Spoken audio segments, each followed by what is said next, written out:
This is an ideal in education, the fifth part in Pearse's essay. Before I start, there's a couple of Irish words in it that I probably might butcher, and some that I won't, hopefully. I begin. The words and phrases of a language are always, to some extent, revelations of the mind of the race that has moulded the language. How often does an Irish vocable light up as with a lantern some immemorial Irish attitude, some whole phase of Irish thought? Thus, the words which the old Irish employed when they spoke of education show that they had gripped the very heart of that problem. To the old Irish, the teacher was Eta, fosterer, the pupil was Dalta, foster child, the system was Educus, fosterage, words which we still retain as Ida, Dalta, and Educus. And is it not the precise aim of education, but to foster? Not to inform, to indoctrinate, to conduct through a course of studies, though these be the dictionary meanings of the word, but, first and last, to foster the elements of character native to a soul, to help to bring these to their full perfection, rather than to implant exotic excellences. Fosterage implies a foster father or foster mother, a person, as its centre and inspiration rather than a code of rules. Modern education systems are elaborate pieces of machinery devised by highly salaried officials for the purpose of turning out citizens according to certain approved patterns. The modern school is a state-controlled institution designed to produce workers for the state, and is in the same category with a dockyard or any other state-controlled institution which produces articles necessary to the progress, well-being, and defence of the state. We speak of the efficiency, the cheapness, and the up-to-dateness of an education system, just as we speak of the efficiency, the cheapness, and the up-to-dateness of a system of manufacturing coal gas.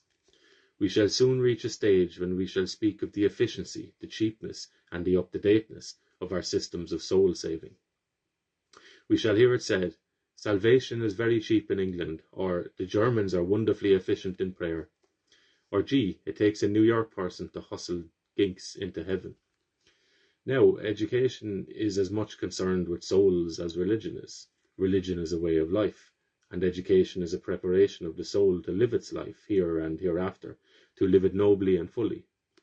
And as we cannot think of religion without a person as at its centre, as we cannot think of a church without its teacher, so we cannot think of a school without its master. A school, in fact, according to the conception of our wise ancestors, was less a place than a little group of persons, a teacher and his pupils. Its place might be poor, nay, it might have no local habitation at all. It might be peripatetic, never heard that word, where the master went, the disciples followed. One may think of our Lord and his friends as a sort of school. Was he not the master, and were not they his disciples? That gracious conception was not only the conception of the old Gael, pagan and Christian, but it was the conception of Europe all through the Middle Ages. Philosophy was not crammed out of textbooks, but was learned at the knee of some great philosopher. Art was learned in the studio of some master artist, a craft in the workshop of some master craftsman. Always it was the personality of the master that made the school, never the state that built it of brick and mortar, drew up a code of rules to govern it, and sent hirelings into it to carry out its decrees.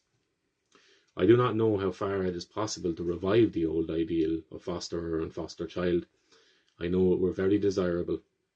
One sees too clearly that the modern system, under which the teacher tends more and more to become a mere civil servant, is making for the degradation of education, and will end in irreligion and anarchy.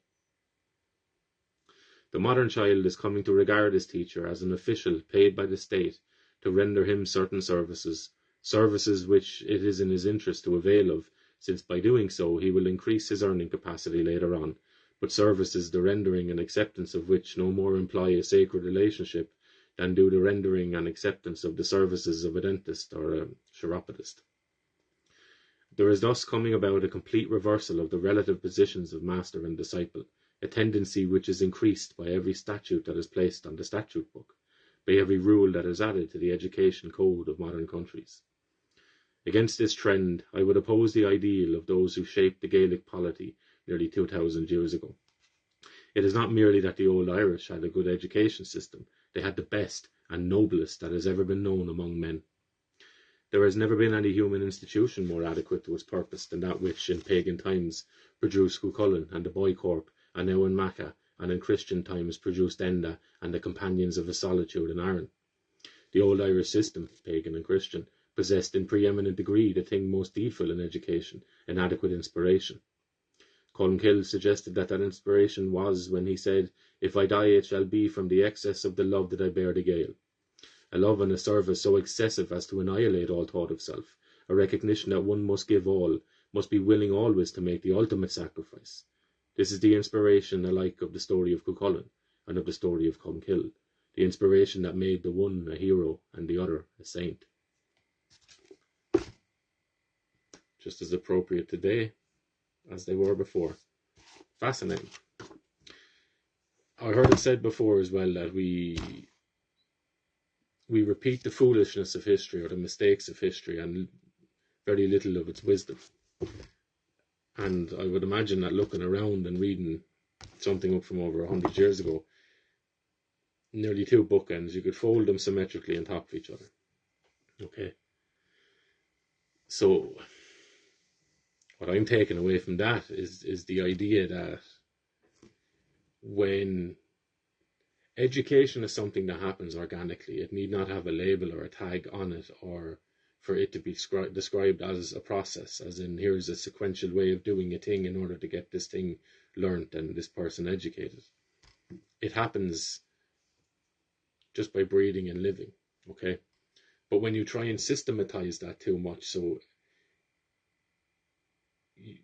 you try and bring the one system under which to pile all individual minds into, in the hope that they all receive the same education and will rise to a similar usefulness for whoever comes up with the curriculum. Because isn't that an interesting one? So who comes up with the curriculum? What is the thought process in behind that? Is it fair to roll out the same curriculum for all children in all corners of the country? And what do you do with those who aren't, I suppose, open or accepting to the idea of sitting down for 6, 7, 8 hours of the day? They want to be out sharpening sticks and making things with their hands. What do you do with those kids? Is their genius lost to time now because they don't fit into this systematized, dead tool or apparatus which is the current education system? I know there might be some moves or some lip service to the idea of moving away from that into a more individualized curriculum, but the fruition of that is yet to be yielded, as I don't think it is the general way of going about it. Should all teachers worthy of the role that they are in, should they not be deemed sufficiently educated or wise enough in the role that they have in society that they can come up with their own curriculum to teach the subject that they should be masters in? No, would that not make more sense? What sort of classrooms would you have then? Would you have a more confident child if the subject is more interactive and more physical in terms of how it's engaged with, how it's experienced? Perhaps again we'll find out.